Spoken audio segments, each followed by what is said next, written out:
ఓం శుక్లాంబరధరం విష్ణుం శశివర్ణం చతుర్భుజం ప్రసన్నవదనం ధ్యాయేత్ సర్వవిఘ్నోపశాంతయే. ఓం సరస్వతీ నమస్తుభ్యం వరదే కామరూపిణి విద్యారంభం కరిష్యామి సిద్ధిర్భవతు మే సదా. ఓం గురుర్బ్రహ్మా గురుర్విష్ణుః గురుర్దేవో మహేశ్వరః గురుః సాక్షాత్ పరబ్రహ్మ తస్మై శ్రీ గురవే నమః. యోగ వాసిష్టం అనే గ్రంథంలో నిర్వాణ ప్రకరణంలో ఉత్తరార్థంలో 5వ భాగంలో 39వ అంశాన్ని తెలుసుకుంటున్నాము. అది వశిష్ఠ విరాట్ పురుష స్వరూపం. 39 వశిష్ఠ విరాట్ పురుష స్వరూపం. శ్రీ వశిష్ఠ మహర్షి: ఓ రామచంద్ర, ఆ విధంగా నేను ఆకాశము, వాయువు, జలము, అగ్ని, పృథ్వీ అనబడే పంచభూత స్వరూపధారిణి అయి అచ్చట గల త్రిలోకములలోనూ విహరించాను. ఒకదాని తర్వాత మరొకటిగా అన్ని భూతముల రూపం మార్చి మార్చి ధరించాను. పృథ్వీ, జలము, అగ్ని, వాయువుల యొక్క సమూహ రూపం ధరించి వృక్షములలో వసించుచు వేరు చివరల యందుండి భూమి అందులి రసమును పానం చేశాను. చంద్రకిరణములలో ప్రవేశించి ఊయలుగాను, ఋతువులలో ప్రవేశించి ఆయా సమయములలోని పుష్పముల సుగంధం గ్రోలాను. మేఘములపై ప్రచారాలు చేశాను. కోమలములైన అంగములపై విశ్రమించాను. మృదు మధుర శబ్దములు ఆలపించాను. బ్రహ్మాండ రూపుడనై ఉన్నత పర్వతముల శిఖరం నుండి నదీ జలం వెంట భూమిపై గల విస్తార ప్రదేశం వరకు ప్రవహించాను. పర్వతములు నా అంగములయ్యాయి. నదులన్నీ నాకు నాడీ మండలంగా అయ్యాయి. సిద్ధ విద్యాధరాది ప్రాణి సమూహములు నా దేహమునందు విశ్రాంతి తీసుకోసాగాయి. సూర్యుడు, చంద్రుడు, నక్షత్రములు మొదలైన రోదసి స్వరూపాలు నా అనుగ్రహంచే శరీరములు సంపాదించుకున్న వారై సంతోషముగా అనేక రంగులు ప్రదర్శించువారయ్యారు. సప్త సముద్రములు, సప్త దీపములు కలిగి సప్త రూపములతో వెలియు పృథ్వీ నా ముంజేతికి కంకణంగా స్థాపితమయ్యింది. విద్యాధర స్త్రీలకు నేను కనబడకే వారి హృదయ స్పర్శానందమును కలిగించి పులకింపజేయసాగాను. నదులు నాకు రసపూరితమైన నాడులైనాయి. పర్వతాలు నాకు అస్థికల వలె అయ్యాయి. జీవులందరూ నాకు వింజామరులుగా అయ్యారు. సూర్యచంద్రులు పరిచారికులై నా హృదయ కమలంలో వసించసాగారు. సమస్త పాతాళము నాకు పాదములుగా అయ్యింది. భూతలమేమో పుట్టగా రూపుదిద్దుకున్నది. ఆకాశం నాకు శిరస్సుగా అయ్యింది. నేను సర్వదిశలందు సర్వత్రా సర్వదా సదా సమరూపమైనాను. సర్వకార్యకారణ నిర్వహణాధికారిని సంచరించాను. అయినా కూడా అస్వరము గాని జగద్రహితంగానే ఉన్నాను. సర్వద్వైత శూన్యమైనట్టి చిన్మాత్రము గాని సర్వదా ఉండి ఉన్నాను. పరిచ్ఛిన్నత్వము, అపరిచ్ఛిన్నత్వము, సాకారము, నిరాకారము, జడత్వము, చేతనత్వము ఈ విరుద్ధ ధర్మముల యొక్క సముచ్చయమును నేనప్పుడు నా స్వరూపం నందే బాగుగా అనుభవించాను. మైనాక పర్వతాలలో అంతర్లీనంగా అనేక పర్వతాలు ఉంటాయి చూచావా? అట్లాగే పర్వత, నది, సముద్రములు, సూర్య చంద్రులతో కూడిన అనేక బ్రహ్మాండములు నాయందే అనుభవించాను. జడమగు అద్దంలో అనేక నగరాలు ప్రతిబింబిస్తాయి కదా. చిద్రూపుడ నగు నాయందు ప్రకటితము, అప్రకటితము అనేక బ్రహ్మాండ పరంపరలను ధరించిన వాడను అయ్యాను. ఓ రామచంద్ర, ఈ విధంగా పృథ్వీ, జలము, అగ్ని, వాయువు, ఆకాశముల రూపమును స్వప్నం నందలి చైతన్యము స్వప్న నగరం ధరించినట్లు నేను ధరించాను. ఆహా, ఈ మా యొక్క విజృంభణం ఎంతటి ప్రతాపం కలిగి ఉన్నది! ఎందుకంటే అట్టి స్థితిలో అగ్ని, వాయువు, పృథ్వీ, జలం, ఆకాశాలలో అణువణువులోను అసంఖ్యాకమైన పృథ్వీ, పంచభూతాలు, సూర్య చంద్రులతో కూడిన అసంఖ్యాక జగత్తులు నాకు కనిపించాయి. ప్రతి పరమాణువులోనూ ఇట్లే వ్యాప్తమగు ఆకాశం కలదు. ఆ ఆకాశం యొక్క ప్రతి పరమాణువులోనూ మరల బ్రహ్మాండ పరంపరలు ఉన్నాయి. అట్లాగే స్వప్నంలో అంతర్గతంగా కనిపించే నగరంలోని ప్రతి అణువులోనూ అనేక బ్రహ్మాండ పరంపరలు ఉన్నాయి. శ్రీరాముడు: మీరు ఆ విధంగా భూమండలం ఇత్యాది రూపాలను దాని సాయంతో ధరించారు? శ్రీ వశిష్ఠ మహర్షి: ఆ భూమండలం, తేజస్సు, ఆకాశం, జలం, వాయువు మొదలైన జగదాత్మక రూపాలని నా యొక్క అధ్యాసను దాని బలంతోనే ధరించాను. కాబట్టి సర్వ జగద్రూపుడనై ఉన్నప్పటికీ వాస్తవానికి నేను ఇచ్చట కూడా ఒక్కింతైనా వ్యాపించి ఉండనే లేదు. వ్యాపకరహిత చిదాత్మని నేను కదా. అయినా కూడా మనుష్యులు మొదలైన దేహదారుల నిమిత్తమై వృక్షం, తృణం, అంకురాలను ఉత్పత్తి చేస్తూ, అంతేకాకుండా భూమి ద్వారా వర్షాదుల జలంను ఆకర్షించాను. యుద్ధంలో శత్రురాజును జయించినట్లు నేను సర్వద్వైత రూప సంహారమగు బోధ రూపాన్ని సముపార్జించుకున్నాను. అట్టి శుద్ధ బోధ రూపుడునగు 4 లక్షల కొలది బ్రహ్మాండాలు అధ్యారోప దృష్టిచే వర్తించుచున్నాయి. ఆరోపిత దృష్టిచే అవేవి నాయందు ఏ సమయమందునూ లేవు. చైతన్యమే చైతన్యమునందున్న స్వకీయమైన చమత్కృతులకు కర్త సుమ. నిజ సత్తా స్ఫూర్తి రూపంచే స్వయముగా జగత్తుల రూపమును తనకు అభిన్నంగా చైతన్యమే రచించుకుంటోంది లేక ప్రకటించుకుంటోంది. అట్టి చైతన్యమే నీ స్వరూపం, నా స్వరూపం, సభికులందరి స్వరూపం. అనుభవము, రచన, ఇష్టము ఇవన్నీ ఎక్కడెక్కడ ఉంటాయో అవన్నీ కూడా పరమార్థ చైతన్యం యొక్క చమత్కారమే తప్ప మరింకేది కాదు. అధ్యారోప దృష్టిచే ప్రతి వస్తువులోనూ సర్వసత్తా రూపంగా నేనే స్ఫురిస్తున్నాను కదా, కాబట్టి సర్వరూపుడను సర్వకర్తను కూడా అయి ఉన్నాను. అపవాద దృష్టిచే సమస్తము బ్రహ్మాండ రూపమే కనుక నేను సర్వదా ప్రబుద్ధుడను, నిరామయుడను, కేవలం శుద్ధ బౌద్ధ రూపుడను, బ్రహ్మరూపుడను అయి ఉన్నాను. ప్రతి వస్తువునందు ఉన్నట్టి, ప్రతి జీవునియందు ఉన్నట్టి బ్రహ్మమునందు సర్వ సృష్టి యొక్క అధ్యాస ఉండనే ఉన్నది. అందుచేతనే ప్రబుద్ధుని దృష్టిలో ఈ జగత్తంతా కూడా సర్వత్రా సర్వాత్మకమై, సర్వవ్యాపకమై, సర్వాశ్రయమైనట్టి బ్రహ్మమే అయి ఉన్నది. ఆరోపిత దృష్టి ఉన్నది ఉన్నట్లుగా గాంచుచు లేనిది లేనట్లుగా గమనించటం. ఆరోపిత దృష్టి. అధ్యారోపిత దృష్టి లేని దానిని సహాయంగా తీసుకొని ఉన్నది నిరూపించుకొని దర్శించటం. అపవాద దృష్టి లేనిది ఎందుకు లేదు నిరూపించుకొని ఉండటం. ఇక ప్రబుద్ధుని దృష్టి అందు ఏది అది నేను చెప్పజాలను. ఎందుకంటే అతని దృష్టికి స్థిరత్వం లేదు. ఒకప్పుడు ప్రమోదంగా, మరొకప్పుడు విషాదంగా, ఇంకొకప్పుడు పేలవంగా, మరొకప్పుడు స్థైర్యంగా అతని అనుభవం ఉంటుంది. కాబట్టి ఇది ఇట్లు అనున్నదేమీ లేకపోవడం చేతనే అతని దృష్టి ఇట్లా ఉంటుంది అని మేము చెప్పలేకపోతున్నాం. కనుక ఓ రామచంద్ర, ఇప్పుడు చెప్పే సార విషయాలు విను. 1. చిత్స్వరూపము అనగా పరమాత్మ సర్వదా ఆకాశం వల్ల అత్యంత నిర్మలమైనది. 2. అట్టి నిర్మల చిత్స్వరూపమగు ఆత్మలో ఈ సృష్టి పరంపరలు సదా భాసిస్తూనే ఉంటాయి. 3. అట్లా జగత్తు రూపంగా భాషించేదంతా కూడా చిద్రూపం బ్రహ్మమే అయి ఉన్నది. ఒక చిన్న దృష్టాంతం. 1 తాపము, 2 ఉష్ణము. ఈ 2 శబ్దములు వేరువేరు అయినప్పటికీ వాటి అర్థం మాత్రం ఒకటే కదా. తాపం నందు ఉష్ణం కలదు అనే వాక్యం, లేక ఉష్ణతాపం అనే శబ్దం భాషాపరంగా ఉన్నప్పటికీ ఈ 2 శబ్దములు సమానార్థవాచకాలే కదా. అట్లాగే 1 బ్రహ్మము, 2 జగత్తు అను ఈ 2 శబ్దములకు వాస్తవానికి భేదమేమీ లేదు. ఆ రెండింటికి వాస్తవమైన అర్థం ఒకటే. వాస్తవానికి నామరూపాత్మకమైన దృశ్యం లేదు. అనంతము సద్రూపము అగు బ్రహ్మం మాత్రమే ఉన్నది. ఓ జనులారా, ప్రియ శ్రోతలారా, సభికులారా, అట్టి అఖండ అప్రమేయ బ్రహ్మమే ఈ రామబ్రహ్మము. మీరందరూ ఈ రామబ్రహ్మ స్వరూపులేనని గ్రహించండి. జై శ్రీరామ్. ఈ విధంగా వశిష్ఠ విరాట్ పురుష స్వరూపం అనే అంశాన్ని గురించి వివరించడం అనేది చూసాము. ఏ విధంగా వశిష్ఠుల వారు ఒక్కొక్క పంచభూతాలను ధారణ చేశారు అనే అంశాన్ని గురించి వివరించడం చూసాము. ఇక తర్వాతి అంశం 40. సిద్ధ పురుషునితో సంభాషణం. అశాశ్వత దృశ్య జగత్తు. శ్రీ వశిష్ఠ మహర్షి: ఓ రామచంద్ర, ఈ విధంగా విద్యాధరి యొక్క అభ్యర్థనను అనుసరించి లోకాలోక పర్వతశిలలోని బ్రహ్మాండంలో ప్రవేశించి ఆ బ్రహ్మాండం మహాప్రళయ కాలంలో లయమైపోగా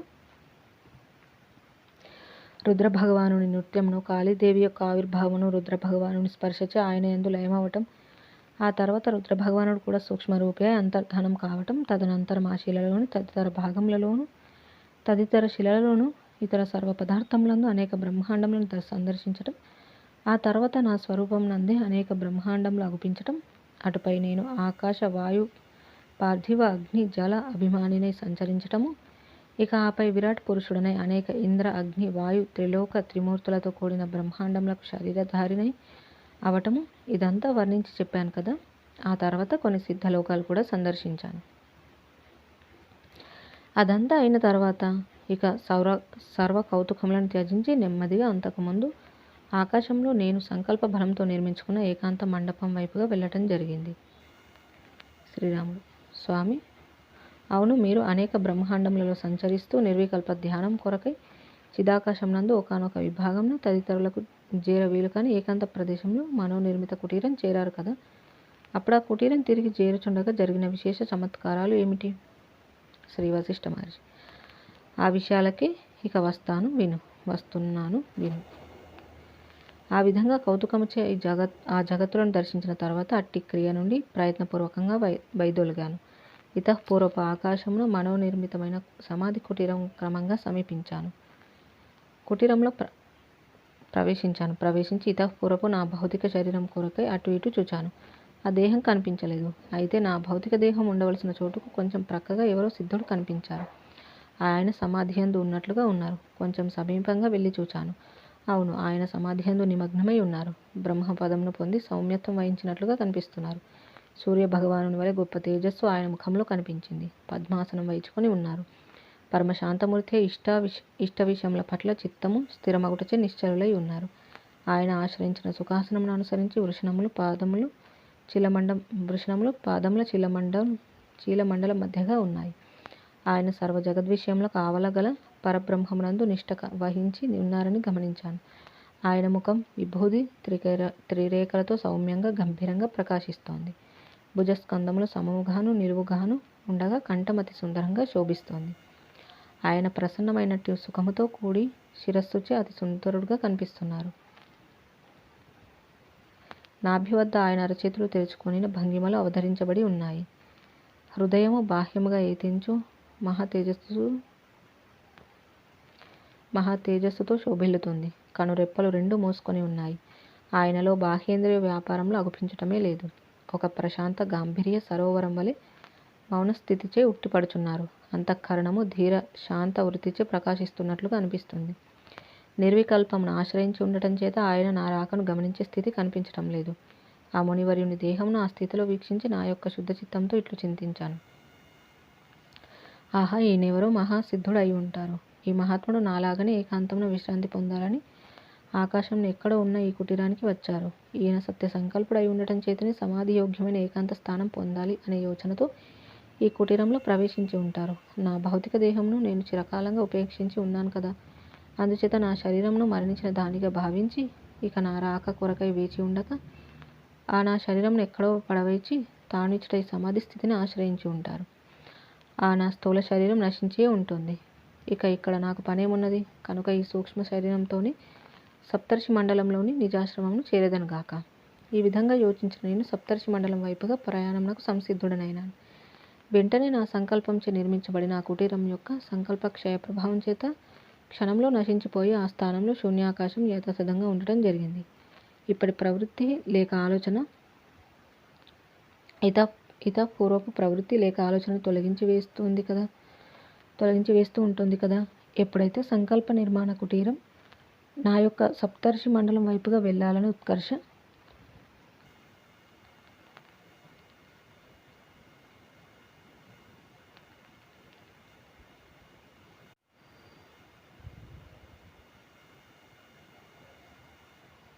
పూర్వ సంకల్ప త్యాజ్యం మరియు నూతన సంకల్ప ఆవిర్భావం చేత నిరాధారమై అదృశ్యమైందో ఆ క్షణములో సమాధినిష్ఠుడనే ఆ సిద్ధపురుషుడు నిరాధారుడై కింద పడసాగారు.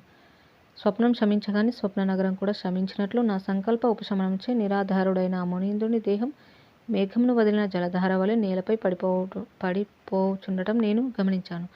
అప్పటికి నా తప్పు నేను గమనించాను. ఆహా, ఎంతకాలమైతే నేను ఇక్కడ ఉంటానో అంతవరకు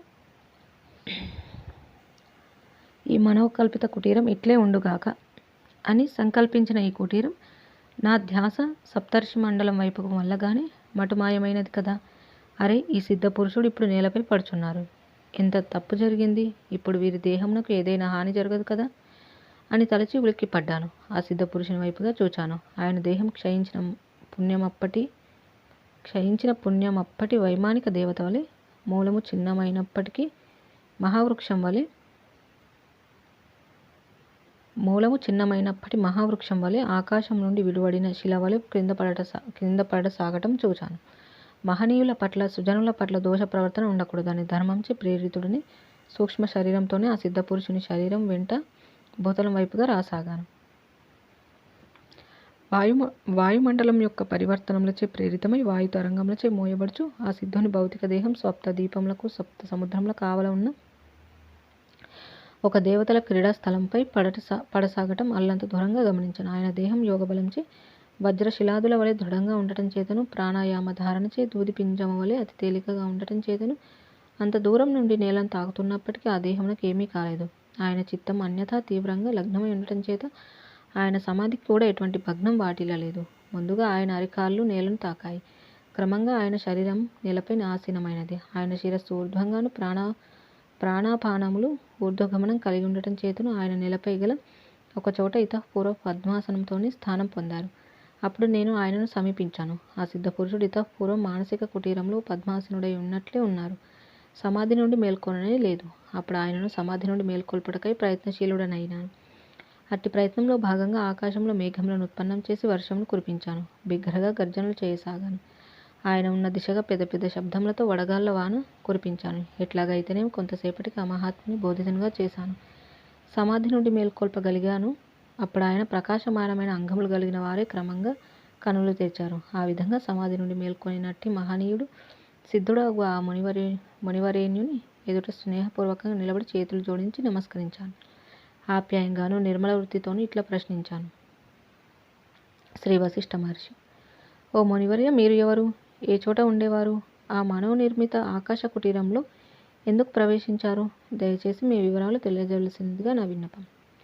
నేను ఇట్లా అడుగుతూ ఉంటే ఆ సిద్ధపురుషుడు అప్పుడే నిద్ర నుండి లేచిన వాని వలె నా వైపు తేరిపార చూచారు. క్రమంగా కొద్దిసేపు కనులు మూసుకొని గుర్తుకు తెచ్చుకోవడానికి ప్రయత్నించారు. ఆపై ఇట్లా అన్నారు. సిద్ధపురుషుడు: మహాత్మా, దయచేసి కొద్దిసేపు ఉండండి. నా వృత్తాంతంను స్మరించుకోనివ్వండి. ఆ తర్వాత మీకు అన్ని వివరిస్తాను. రండి, ఇటు వచ్చి సుఖాసీనులు కండి. ఇట్లా పలికి ఆయన కొద్దిసేపు మరల కనులు మూసుకున్నారు. రోజంతా జరిగిన ఏవేవో విషయాలన్నీ సాయంకాలం జనులు గుర్తు తెచ్చుకుంటూ ఉంటారు చూచావా, అట్లా ఆయన విషయములను స్మరించడంలో నిమగ్నమైనారు. కొద్ది క్షణాలలో తన పూర్వ వృత్తాంతమంతా చింతన చేసి స్మరించారు. తటాలను లేచి నన్ను సమీపించి 2 చేతులు ప్రేమపూర్వకంగా స్పృశించారు. నేను కూడా మర్యాదపూర్వకంగా లేచి వారి కరచాలనను స్వీకరించాను. ఇద్దరం ఒకరి వైపు మరొకరం ప్రేమపూర్వకంగా చూచి చిరునవ్వు నవ్వుకున్నాం. ఇద్దరం సుఖాసీనులమైనాం. ఆ తర్వాత ఆయన పెదవులు విప్పారాయి. చంద్రకిరణముల వలె అతి శీతలములు, ఆనందదాయకములు, అనింద్యములు, ఆపేక్షణ చేయటానికి వీలులేనివి సుఖోదయములు అగు మనోహర వాక్యాలు ఈ విధంగా పలికారు. సిద్ధపురుషుడు: మహాత్మ, ఇప్పుడు మిమ్మలను గుర్తించాను. సప్తర్షి మండలంలో వసిస్తూ ఆత్మజ్ఞాన బోధతో లోకపావనం చేసే మహద్గురువులకు వశిష్ఠ మహర్షి మీరు కదా. ప్రణామములు. తమ పాదపద్మములకు సాష్టాంగ దండ ప్రణామములు. మొట్టమొదటిసారి మీ దర్శనమైనప్పుడు మీకు నమస్కరించనందుకు నన్ను క్షమించవలసినదిగా అభ్యర్థిస్తున్నాను. క్షమయే సత్పురుషుల స్వభావం అయి ఉంటుంది కదా. మహర్షి, నేను ఎవరో ఎక్కడివాడను అనునే పెద్దగా మీకు చెప్పదగ్గ విషయమేమీ కాదు. అయితే ఏ సాలోచన స్థితిచే నేను అక్కడి మనోకల్పిత ఆశ్రమంలో ప్రవేశించడం జరిగిందో ఆ విశేషాలు చెబుతాను, వినండి. మహాత్మా, ఇంతకు చాలా కాలం ముందు ఒకప్పుడు నేను భోగములు పొందేదనుగాక అనే కౌతుకమును చేబూని మోహప్రదములగు దేవతల ఉపవన భూములలో సంచరించాను. అనేక చోట్ల చిరకాలం పరిభ్రమించాను. నదిలో తరంగం అనేక చోట్లకు తిరిగి తిరిగి వస్తున్నట్లు నేను ఈ చిత్తమును ఆశ్రయించి అనేక స్థానములలో తిరుగాడుచు సుదీర్ఘకాలం గడిపాను. ఆ సంసార సాగరంలో దృశ్యములు అనే తరంగములచే వ్యాకులుడనై అనేక దుఃఖములను పొందాను. వర్షం కోసం ఎదురు చూచే చాతక పక్షి ఆకాశం వైపుగా చూస్తూ అతి దీర్ఘకాలం వేదనతో గడుపుతోంది చూచారా. నేను కూడా ఏదేదో కావాలి, పొందాలి, దక్కాలి, లభించాలి, తారసపడాలి, చూడాలి, రావాలి, పోవాలి, చేరాలి, ఆస్వాదించాలి అని తలచుచూ ఈ సంసార మహారణ్యంలో సుదీర్ఘకాలంగా పచారులు చేస్తూ అనేక సార్లు భ్రమ విభ్రమములకు లోనయ్యాను. ఇట్లా బహుదూరపు బాటసారిలాగా పయనించి అలసి సొలసిపోయాను. ఆహా, ఈ ప్రపంచంలో భోగాలలో అజ్ఞానం అనే ఉప్పు చేదు తప్పించి వేరైన రమ్యవస్తువు ఏమున్నది? ఈ జగత్తు జ్ఞానము మాత్రమే సారవస్తువు కలిగి ఉన్నది. కాబట్టి సర్వదుఃఖప్రదములగు వ్యవహారములను త్యజించి ఆత్మజ్ఞాన సముపార్జనయందే నిమగ్నం కావాలని నిశ్చయించుకున్నాను. ఈ బ్రహ్మాండంలో ఎక్కడికి వెళ్ళినా కూడా శబ్ద, స్పర్శ, రూప, రస, గంధములనేది 5 తన్మాత్రలు తప్ప అన్యమైన వస్తువేమున్నది? అవన్నీ పరిచ్ఛిన్న మాత్రములే కదా. అట్టి పరిచ్ఛిన్న దుఃఖరూపములైన వాటియందు నేనెందుకు రమించాలి? పైగా ఈ శబ్ద స్పర్శాదులన్నీ కూడా స్వయంగా సత్తా కలిగలేవు మరి. చిదాకాశం యొక్క సత్త చేత మాత్రమే అవన్నీ సత్త కలిగి ఉన్నాయి. చిదాకాశ సత్తను వేరు చేసి చూస్తే అవి శూన్యరూపములే కదా. లేక సమస్తము చిన్మాత్రమే అయి ఉన్నది. చిన్మాత్రమునకు వేరుగా ఏదీ లేదు. కనుక అసత్వగు ఆకారం కలిగి ఉన్న ఈ ఈ శబ్దములందు నష్టబుద్ధి చేతనే నేను వ్యామోహము కౌతుకము కలిగి ఉన్నాను కదా. ఈ శబ్దాది విషము వలె ఉన్మాదము వైషమ్యము మరణమునకు దారి చూపటానికే ఉన్నాయి కానీ వాస్తవము శాంతమగు ఆనందం కలగజేయటానికి కానే కాదు. స్త్రీలు నా యొక్క బుద్ధిమాంద్యం చేతే నాకు కామ వికారం కలగజేయటానికి తారసపడుచున్నారు. అనురాగములన్నీ చిట్ట చివరకు విరసత్వమునకే దారి తీస్తున్నాయి. ఇట్టి వాణిని నమ్ముకొని వీటిలో రమించువాడు వీటి చేతనే హతుడు కాక ఏమవుతాడు? ఈ జీవితంలో ఏదో లభిస్తుందిలే అనుకుని వేటికో ప్రయత్నములు చేస్తూ కాలం ఆయుష్షు వృధా చేసుకుంటూ ఉండగా ఇంతలో నాచులో ఆహారం కోసం వెతుకులాడు చేపపిల్లకు కొంగ ఎదురవుచున్నట్లు ఎక్కడి నుండో వార్ధక్యం వచ్చి వ్రాలుతుంది. ఇక శరీరం సంగతి అందామా? సముద్రంలో బుద్భుతం బయలువడలే అతి శీఘ్రంగా నశించుచున్నట్లుగాని ఈ దేహం ఎదురుగా కనబడుతూనే ఇంతలో ఆరిన దీపంలాగా అంతర్ధానమవుతోంది. ఈ జీవితం అనబడేది అనేక విక్షేపములతోనూ కల్లోలములతోనూ కూడుకొని ఉంటుంది. దీనికి జననము ఒక తీరమైతే మరణము మరొక తీరం. దీనిలో సుఖదుఃఖ పరంపరలు అనుక్షణం పాల్గొనుచున్నాయి. యవనోల్లాసము ఒకవైపు పొంగుతుంటే మరొక వైపు వార్ధక్యం గుంట నక్కలా దాగి ఉండి ఎప్పుడు కృంగతీద్దామని ఎదురు చూస్తూ ఉంటుంది. కాకతాళీయంగా లభించే ఇక్కడి సుఖాలు క్షణభంగురాలు, దుఃఖమిశ్రితాలు కూడా. ఇదంతా అనేక అసమంజస వ్యవహారాల చేతను మూర్ఖ ప్రలాపముల చేతను నిండి ఉన్నది. ఇందులో ఎటువైపు త్రొంగి చూచినా రాగద్వేషములే అగుపిస్తున్నాయి. ఇక్కడి మహత్తరమని చెప్పబడే కార్యక్రమములన్నీ లోభమోహములతో నిండి ఉంటున్నాయి. కాస్త ఎప్పుడన్నా చల్లగా అనిపించినా కూడా ఇంతలోనే అనుకూలంగా అనిపించినా కూడా ఇంతలోనే అనేక తాపత్రయములు సర్వదా సంసిద్ధమగుచు అనేక దుఃఖములు జనింపజేస్తున్నాయి. స్వామి, నదీ జలం చూచారా? ఎప్పటికప్పుడు పాత నీరు ప్రవహిస్తూ పోవటం, క్రొత్త నీరు రావటం జరుగుతోంది కదా. అట్లాగే ఈ సంసారం నందలి పుత్ర మిత్ర ధనాది పదార్థములన్నీ కూడా వెనుకటివన్నీ ఎటకపోవచ్చు ఇంతలో క్రొత్తవి వచ్చి పడుతున్నాయి. ఈ విధంగా వెనుకటివన్నీ గతించుచు కొత్తవి ఏతించుచు ఉండగా ఇటు పదార్థ సమూహముల వలన మనకు వచ్చే ప్రయోజనం ఏమున్నది చెప్పండి? అటువంటి సంబంధ బాంధవ్యములపై నమ్మకం ఉంచి బ్రతుకును గడపటం ఎంతటి అవివేకం! బుద్ధి కలవాడేవాడు వీటిని నమ్మి ఉండడు. మహాత్మా, ఇంకా నదీ జలమే నయం ఎందుకంటారు? నదుల జలాలన్నీ ప్రవాహ రూపంలో పోతున్నాయి, మరల పర్వత మేఘాదుల సహాయంతో ఏతించుచున్నాయి. కానీ ఈ దేహమో పోవటమే గాని మరల వెనుకకు రావటం అనేది జరగదు కదా. కమ్మరివాణి చక్రంలాగా ఈ సంసార చక్రం మహాపరిభ్రమణం పొందుచుండగా ఇందలి వస్తువులు, జీవులు, సందర్భములు, సంబంధములు, దేహములు ఇవన్నీ ప్రతి క్షణం అనేక పరివర్తనములు పొందుచున్నాయి. ఇక్కడ అతి భయంకరులు శత్రురూపులగు విషయములు అని అతి చతురులైన చోరులు నలువైపులా సంచరిస్తున్నారు. మామూలు దొంగలైతే రాత్రిపూట మాత్రమే ఇళ్లలో ప్రవేశిస్తారు. మరి ఈ విషయ చోరులో మేము నిద్రించేటప్పుడు మేల్కొనినప్పుడు కూడా మా హృదయ గృహములలో ప్రవేశించి మా వివేకమును ఇట్టే దొంగిలించుచున్నారు. అరేరే, ఏమి ఆశ్చర్యం! ఇప్పుడు ఎక్కడికి వెళ్ళాలి? అప్పుడు అతని సంగతి చూడాలి. ఇటువంటి పిచ్చి పిచ్చి మాటలతో వృథా వ్యవహారములతో అనేక మంది జనులు ఒక్క ప్రక్క సమయమును గడిపివేస్తున్నారు. మరొక వైపు ఏమగుచున్నదో గమనించారా స్వామి? ప్రతిక్షణం ఆయువు రోజుల రూపంలో తరిగిపోతూ ఉంటే ఇది ఎవరు ఎరుగుటయే లేదే. ఓహో, ఇది నేడు లభించింది, ఇక అది రేపు లభిస్తుందిలే. ఇది నాది, అది నీది, ఇదేమో వీనిది. ఈ మొదలైన అనేక కల్పనలలో మునిగి తేలుచున్న అనేకులు ఇటు గడిచిపోతున్న ఆయువును గాని అటు దగ్గరపడుచున్న మృత్యువును గాని గమనించటమే లేదు. హే మహర్షి, అనేక పదార్థములను తిన్నాను, త్రాగాను, అనేక చోట్ల సంచారములు సల్పాను.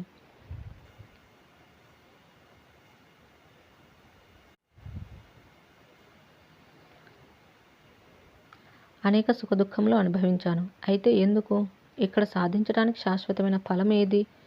ఎక్కడున్నది? స్వామి, అనేక పదార్థములను అనుభవించుచు అనేక సుఖదుఖములను మేము పొందాం. వాటిలో ఆత్యాంతికమైన దుఃఖరహితమైన సుఖం ఎక్కడున్నది? పోని సుఖం ఉన్నదను కొన్నప్పటికీ అది సుఖం ప్రసాదించగలిగేది ఎంతసేపు? అసలు ఈ పదార్థములచే లభించే సుఖం నిత్యమైనది ఎట్లా అవుతుంది? అందుచేత ఈ జగత్ పదార్థముల పట్ల ఉత్కంఠ కలిగి ఉండటం అనేది అవివేకమని, అజ్ఞానమని, అనవసరమని నేను గమనించాను. ఈ సుఖదుఖ అనుభవాలను రుచి చూచి ఇక వాటిని పరిశీలించాను. అనేక భోగాలు చూచాను, వాటిలో ఉండే అనిత్యత్వాన్ని చూచాను. కానీ మహాత్మా, పూర్ణ విశ్రాంతిని ప్రసాదించగలిగే ప్రదేశం గాని, పదార్థం గాని, స్థానం గాని నాకు ఈ లోకాలలో ఎక్కడా కనిపించనే లేదు. అవివేకం చేత అనేక సుఖమైన స్థానములు కనబడుచున్నప్పటికీ అవన్నీ ఎండమావుల వంటివేనని గమనించాను. ఎత్తైన పర్వతాలు అధిరోహించి చూచాను. మేరు పర్వతం యొక్క సుందర ప్రదేశములు దర్శించాను. లోకపాలకుల నగరములలో కూడా సంచరించాను. ఎంత వెతికినా కూడా నాకు సహజమైనది, శాశ్వతమైనది అగు ఒక్క వస్తువు కూడా మచ్చుకకైనా కనిపించలేదు. వృక్షములన్నీ కొయ్యతో నిండి ఉన్నాయి. ప్రాణులందరూ రక్త మాంసములచే నిండి ఉన్నారు. భూమి అంతా మట్టియే కదా. ఈ ప్రపంచమంతా దుఃఖముల చేతను, అనిత్యత్వముల చేతను వ్యాప్తమై ఉన్నది. అసారములగు ఇట్టి వాటిని చూచి ధైర్యం ఎట్లా కలుగుతుంది చెప్పండి? అదేం లేదు. ఇక్కడ మాకు ధనం ఉంది, లేదా మేము ప్రయత్నిస్తే లభిస్తుంది. మిత్రులు ఉన్నారు, సుఖములు లభిస్తున్నాయి. ఇంకేం ఇట్లా ఇవన్నీ అనుభవించాలే గాని ఇంకా దేని గురించో ఎందుకు అని కొందరు జీవులు నూతిలో కప్పలవలే రోజులు గడపటానికి మాత్రమే సంసిద్ధపడుచున్నారు. కానీ మునీంద్ర, కాస్త వివేకంతో కళ్ళు తెరిచి చూస్తేను మృత్యువు అనే పెనుభూతం క్రిమినీడలాగా ఈ సంసారంలోని ప్రతి జీవుని వెంటనంటియే ఉంటోంది కదా. కాలపురుషుడు అనిత్యంగా విలయతాండవం చేస్తూనే ఉన్నాడు. కాలు నుంచి ఏ క్షణమైనా మృంగివేయబడటానికి బలికి తెచ్చిన మేకల వలె సిద్ధంగా ఉన్న ఈ మనుజుని దేహంను ఆ కాలతాండవం నుండి ఏ బంధుజనులు, ఏ ధనములు, ఏ మిత్రులు, ఏ సంపదలు, ఏ సుఖాలు రక్షించగలుగుతాయి? వీధిలో ఉంచబడిన ముత్యాల హారంలాగా కాలమనే దొంగ ఈ దేహమును ఎప్పుడు దొంగిలిస్తాడో ఎవరికైనా తెలుస్తుందా? ధూళి ఒకచోట ప్రొగై ఒక ఆకారంలా కనబడుతున్నది చూచారా? అట్లా పరమాణువులు అనే ధూళిచే తయారు చేయబడిన ఈ శరీరం అనేక సంబంధ బాంధవ్యముల మధ్య కొద్ది కాలం తైతక్కలాడుతోంది. ఈ మనుజ శరీరంలోని ఆ పరమాణువులు ఎప్పుడు ఎటు దారి చూచుకొనుటచే ఈ దేహం పడిపోగలదో చెప్పలేం. పర్వతాలపై పడి ఉన్న మేఘములు క్షణక్షణం క్షీణిస్తూ ఉంటాయి చూచారా? అట్లా అనేక విషయాలయందు లీనమయ్యున్న ఈ మనుజుడు అనేక క్షీణ దశలను పొందుచు పైకి మాత్రం అది చేస్తాను, ఇది చూస్తాను అంటున్నాడే కానీ అభ్యంతరమున మాత్రం పురుషార్థరహితుడై నిష్ప్రయోజనములైన ఏవేవో కార్య వ్యవహారములను నిర్వర్తిస్తూ చివరికి ఒకరోజు మరణమును పొందుచున్నాడు. పురుషార్థరహితుడై నిష్ప్రయోజనములైన ఏవేవో కార్య వ్యవహారములను నిర్వర్తిస్తూ చివరికి ఒకరోజు మరణమును పొందుచున్నాడు. ఇదంతా పరిశీలించిన తర్వాత నాకిక సుందర స్త్రీలు గాని, ఐశ్వర్యములు గాని రమణీయాలని అనిపించటం లేదు. ఎందుకంటే ఈ జీవితం అతి చంచలమై ఉండగా ఇక ఇక్కడ అక్కడ కనిపించే ఆయా సరదా వ్యవహారాల వల్ల ఏం ప్రయోజనం? ఏ మహాత్మ ఈ ప్రపంచంలో ఎచ్చట దేనిని చూచుకొని ఇక పర్వాలేదులే అనే ధైర్యం, నమ్మకం కలిగి ఉండగలమో చెప్పండి. నేడో రేపు క్రూర మృత్యువు వచ్చి శిరస్సుపై పాదాలు ఉంచి ఆపదను తెచ్చిపెట్టడం తథ్యమే కదా. ఈ శరీరం ఎండుటాకు వలె పతనశీలమై ఉన్నది. జీవితం అనబడినది శిథిలమైన స్థితిని కలిగి ఉన్నది. ఇక నా బుద్ధిని చూస్తే అది అధీరత్వముచే కృంచుకుపోయి ఉంటుంది. ఇక్కడి రసములన్నీ నీరసములుగా కనిపిస్తున్నాయి. నీరసమైన భోగముల చేతను, వాటి గురించిన కోరికల చేతను, జ్ఞాపకముల చేతను మాత్రమే ఆయువంతా గడిచిపోతుంది. అతి దీర్ఘకాలం జీవించినప్పటికీ కూడా నేను ఏ ఉత్తమ పురుషార్థమును సంపాదించుకోనే లేదు. ఏ మహాత్మ ఈ విధంగా విమర్శ చేయగా నా యందలి మోహం కొంచెం తొలగసాగింది. ఈ దేహం వలన ఇక్కడ ఏం ప్రయోజనం? ఎందుకంటే దేహిగా ఈ దేహాన్ని ఆశ్రయించిన నేను ఒకానొకప్పుడు ఈ దేహంను ఇక్కడే త్యజించనున్నాను కదా. ఇక ఈ దేహం ఉన్నది కాబట్టి తారసపడే శబ్ద, స్పర్శ, రూప, రసాది విషయముల పట్ల నాకు ఆసక్తి ఎందుకు? అట్టి ఆసక్తి ఉండకపోవటం ఉత్తమ స్థితి, ఆసక్తి కలిగి ఉండటమే అధమ స్థితి అనే నిర్ణయానికి వచ్చాను. ఈ స్వప్నతుల్య జగత్తులో సంపదలు వచ్చి పడుచున్నప్పుడు వివేకి అయిన వాడు ఇక పర్వాలేదులే అని మురిసిపోడు. అయ్య బాబోయ్, ఈ సంపదలు నన్ను మోహింపజేయగలవు కాబట్టి ఇది ఆపద సమయమే కదా అని గ్రహించిన వాడే వాటి పట్ల అనాసక్తియే కలిగి ఉంటాడు. ఆహా, జలము నిమ్న ఉన్నత ప్రదేశములకు ప్రవాహపతితంగా కొనిపోబడుచున్నది చూచారా? అట్లాగే ఈ జీవుడు విధి నిషేధముల చేతను, శాశ్వత అశాశ్వతముల చేతను యథేచ్ఛగా ఎచ్చటెచ్చటకో గొనిపోబడుచున్నాడు. విషయాలు అనే విషవాయువులు ప్రసరించుటచే హృదయం నందలి వివేక విజ్ఞానంలో మూర్ఛిల్లుచున్నాయి. మాయ యొక్క ఆవరణ శక్తిచే చిద్రూపమగు పరబ్రహ్మము అసత్తుగా కనిపిస్తోంది. దాని విక్షేప శక్తిచే అసత్తగు జగత్తు సద్రూపం వలె భాసిస్తోంది. ఇదే మాయ యొక్క ఘటన సామర్థ్యం కదా. అరెరే, రెండు తీరముల మధ్య వేగంగా ప్రవహిస్తూ ప్రవాహం సముద్రం చేరునట్లుగా జన్మ మృత్యువుల మధ్య ప్రవహిస్తున్న ఈ జీవులు విషయంలో అనే మహాసముద్రం వైపుకే అతి వేగంగా ప్రయాణిస్తున్నారే గాని జీవితం అనే సందర్భంను సద్వినియోగపరచుకోవటమే లేదే. విడువబడిన బాణం మరల వెనుకకు తిరిగిరాదు చూచారా? కృతజ్ఞులు మైత్రిని తిరిగి వెనుకకు అందజేయరు కదా. ఈ మనస్సు విషయముల వైపు పయనిస్తూ శ్రేయోదాయకమైన ఆత్మజ్ఞానం వైపు మరలటమే లేదు. పైకి సుఖాలుగా కనిపించేవాన్ని నిజానికి దుఃఖ రూపాలే, సంపదలుగా కనిపించేవాన్ని ఆపద రూపాలే. భోగాలన్నీ సంసార మహారోగాలు మాత్రమే. ఆసక్తియే పరమ దుఃఖం. సంపదలన్నీ ఆపదలే. సుఖం కేవలం దుఃఖం కొరకే అయి ఉన్నది. పుట్టడం చావటం కొరకే అవుతోంది. ఆహా! మాయ యొక్క విజృంభణ ప్రభావం ఎంతటిది! కాలం యొక్క మహాప్రవర్తనచే ఇష్టానిష్టములతో కూడి అనేక అల్ప సుఖాలు కనబడుచున్నాయి. ప్రియవస్తువును చూచి సంతోషించినంతసేపు పట్టడం లేదు. వాటి యొక్క వియోగం, అట్టి వియోగం అతి దీర్ఘకాలంగా మనస్సును శిథిలం చేసి వేస్తోంది. ఇక విషయభోగములందామా? అవన్నీ పాము యొక్క పడగల వంటివి మాత్రమే. ఎందుకంటే వాటిని కొంచెం స్పృశిస్తే చాలు వెంటనే కరుస్తున్నాయి. విచారణ చేసి చూస్తే అవి ఆనందకరములు కావు, దుఃఖకరములు కావు. విచారణ లేకపోతే అవన్నీ దుఃఖ మార్గాలే. ఇక్కడ కనబడే చేష్టలలో చాలా వరకు ఆయాసరహితమైన ఆత్మపదమునకు దారి చూపేవిగా లేవు. పైగా ఆయా చేష్టల పరిణామం అతి కుటిలమైన ఆకారాన్ని కలిగి ఉంటున్నాయి. చివరకు భయంకరమైన కష్టములను ప్రసాదించునవి అగుచున్నాయి. ఈ విధంగా కాలక్షేపం అగుచున్నది. కట్టు కంబమును త్రాళ్ళచే కట్టబడి ఆహారం దొరకక ఆకలితో అలమటిస్తూ క్రమంగా చిక్కి శల్యమయ్యే ఏనుగులుంటాయే ఆ రకంగా కట్టు కంబమునకు త్రాళ్ళచే కట్టబడి ఆహారం దొరకక ఆకలితో అలమటిస్తూ క్రమంగా చిక్కి శల్యమయ్యే ఏనుగులు ఉంటాయి. ఆ రకంగా భోగాశలందు బంధించబడిన తృష్ణాసహితులగు మూఢజీవులకు అడుగడుగున అవమానములు తటస్థిస్తున్నాయి. సంపదలు, స్త్రీలు ఇవన్నీ కూడా తరంగముల వలె క్షణభంగురములైనవి. పైగా అవన్నీ సర్పం యొక్క పడగ కింద ఉన్న వస్తువుల వంటివి. విషసర్పపు పగనీడలో క్రీడించాలని ఏ బుద్ధిమంతుడైనా అనుకుంటాడా? ఒకవేళ ఈ సంపదలు, ఈ స్త్రీలు మనోహరములైనవేనని నమ్మినప్పటికీ మదించిన స్త్రీ యొక్క కడగంటి చూపులాగా ఈ జీవితమే అతి చంచలం కదా. విచారణ చేయకపోవటం చేత మాత్రమే రమణీయములు పరిణామమున అత్యంత నీరసాలు అగు ఈ విషయములను ఎవరు తత్పరులై సదా సంపాదించుకోవాలని అనుకుంటూ కాలం వెలుబుచ్చుతూ ఉంటారు, వారికి పతనం తప్పదు. ఈ ఆయుష్షు అనబడే దానిని ఎంతో శ్రమించి ఎన్నో పుణ్యకార్యములు చేసి కదా సంపాదించుకుంటున్నాం. అట్టి ఆయుష్షు శీత ఉష్ణములు, క్షుత్ పిపాసలు అనగా ఆకలి దాహములు మొదలైన ద్వంద్వములచే నిరోధించబడి చేయి జారిపోతుంది.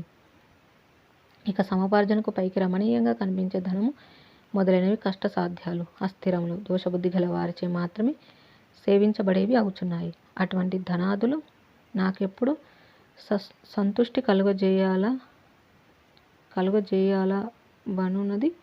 కలుగజేయగలవనున్నది సుస్పష్టంగా గమనించాను. అవి విచారణ చేయకపోవటచే మాత్రమే ప్రియంగా కనిపిస్తున్నాయి. తుదకు దుఃఖాన్ని కలుగజేస్తున్నాయి. క్షణకాలం విలాసంగా కనబడి చివరకు శాంతి భంగం కలుగజేసేవన్నీ మోహపూరితాలని విఘ్నులు మాత్రమే గమనిస్తున్నారు. ఇక్కడి సముపార్జనలన్నీ కూడా ఆపాత రమణీయాలు, శీఘ్రంగా నశించేవి, దుఃఖ ఆపదలు కలుగజేసేవి అవుచున్నాయి. కాబట్టి వాటితో సంబంధం మోసపూరితాలకు శత్రువులతో సంబంధం వంటిది. ఇక యవ్వనం యొక్క శోభ అందామా? అది శరత్కాల మేఘం యొక్క ఛాయవలే నశ్వరమైనది. దాని రాక దాని పోక అంత చమత్కారమే. ఆరంభంలో రమణీయం, చివరికి సంతాపకరం. ఇక మృత్యు అనే సంఘటన ఎప్పుడు, ఎక్కడ, ఎట్లు, ఎందుకు, ఎట్లా జరుగుచున్నదో ఏ జీవుడు చెప్పగలిగేది కాదు. అయితే అది తప్పక వస్తుందని, అంతా హరించి వేయనున్నదని అందరికీ తెలిసినదే కదా. అయినా కూడా వర్తమానంలో అనేక అసందర్భ ప్రలాపాలను, అప్రస్తుత ప్రసంగాలను చేస్తూ విలువైన కాలం వృధా చేసుకుంటున్నారే. ఏది పొందినా పొందకున్నా చివరికి మృత్యువు అన్నింటినీ తప్పక హరించి వేయనున్నది కదా. ఈ సర్వ ప్రాణుల వాయువులు వృక్షాగ్ర భాగంలో గల ఆకుల చివర వ్రేలాడే జలబిందువులు కాక మరేమిటి?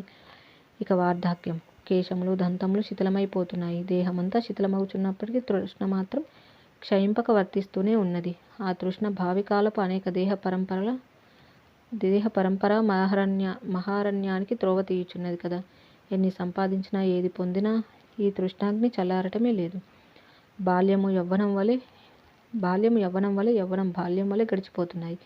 ఈ రెండు క్షణభంగురమే అవటం చేత సాదృశ్యమే అగుచున్నది. దోసిలిలోని నీరులాగా జీవితం శీఘ్రంగా నశించిపోతుంది. గడిచిపోయిన జీవితం నదీ ప్రవాహంలాగా మరల వెనుకకు మరలే ప్రసక్తే లేదు కదా. ఏ దేహాలు ఇప్పుడు అనేక కార్య సంభ్రమములలో నిమగ్నమై కనిపిస్తున్నాయో అవన్నీ కూడా మరికొంత కాలం తర్వాత అట్లా ఉండటం లేదు, లేదా అసలే ఉండటం లేదు. రమ్యము, స్థిరము, సత్యముగా భాషించే అనేక పదార్థాలు అతి త్వరలో అరమ్యంగా, అస్థిరంగా, అసత్యముగా అయిపోతున్నాయి. నిన్న ఉన్నది ఈ రోజుకు కనబడటం లేదు. ఈ రోజున ఉన్నది రేపు ఉండకయే పోవచ్చు. ఇదంతా ఇట్లా ఉండగా ఇదే జగత్తులో కొందరు మహాశయులు, మహనీయులు ఉన్నారు. వారు జీవితం అనే అవకాశాన్ని, వాసనలను పెంపొందించుకోవటానికి కాకుండా తన ఇతఃపూర్వపు దుర్వాసనలను రహితం చేసుకోవటానికి శక్తియుక్తులన్నీ ఉపయోగించి ప్రయత్నిస్తూ తద్వారా వాసనారాహిత్యం వైపుగా పయనిస్తున్నారు. వారి చిత్తము క్రమంగా ఆత్మవిశ్రాంతి అనే సుఖస్థానమును సమీపించుచుండుటచే వారి ఆయుష్షు, అవకాశములు సద్వినియోగం అవుతున్నాయి. ఈ చిత్తమునకు వాసనారాహిత్యంచే లభించగలిగే సుఖము స్వర్గ భూ పాతాలలో మరెక్కడ కూడా లభించచాలదు కదా. ఏ భోగ స్థానములలోనూ మనస్సుకు ప్రశాంతత కలుగదు. ఒక్క ఆత్మవిశ్రాంతి దానికి శరణ్యం కదా. ఓ మాననీయ వశిష్ఠ మహర్షి, ఇట్లా నేను వైరాగ్యం సముపార్జించాను. సమస్త మనోహర పదార్థములను వాటి వృత్తులతో సహా జయించి వేశాను. క్రమంగా అహంకార రహితుడనైనాను. అది దీర్ఘకాలంగా అటువంటి అభ్యాసంచే నాకు స్వర్గమోక్షముల పట్ల కూడా విరక్తి ప్రాప్తించింది. అప్పటిక తమ వలన ఏకాంత ప్రదేశంలో ఆత్మవిశ్రాంతిని పొందాలని నిర్ణయించుకున్నాను. ఒకరోజు ఆకాశ సంచారం చేస్తూ ఆ ఏకాంత ప్రదేశంలో మీరు నిర్మించిన కుటీరం చూచాను. అది మీచే నిర్మించబడిన కుటీరమని నాకు తెలియదు. ఎవరో సిద్ధుడు ఆ గృహంలో ఉండి అప్పటికి కైవల్యం పొంది ఉంటారేమోనని అనుకున్నాను. అక్కడ ఏ జీవుడు వచ్చే అవకాశం లేదని, నాకు ఏకాంత విశ్రాంతికి ఏమాత్రం భంగం రాదని తలచినవాడని ఆశ్రమ మధ్య భాగంలో ఆసీనుడని సుఖాసీనం స్వీకరించాను.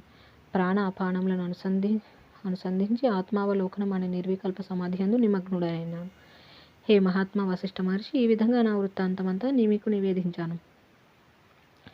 మీ అనుజ్ఞ లేకుండా మీ కుటీరంలో ప్రవేశించిన అపరాధమునకు నన్ను క్షమించ వేడుకొనుచున్నాను. మీ యొక్క దండన గాని అనుగ్రహం గాని ఏది ఉచితమని మీరు అనుకుంటే అది నాకు శిరోధార్యం. మీ దర్శనం అయినందుకు సర్వేశ్వరునికి కృతజ్ఞతలు తెలుపుకుంటూ మరల మీకు వినమ్రుడని నమస్కరిస్తున్నాను.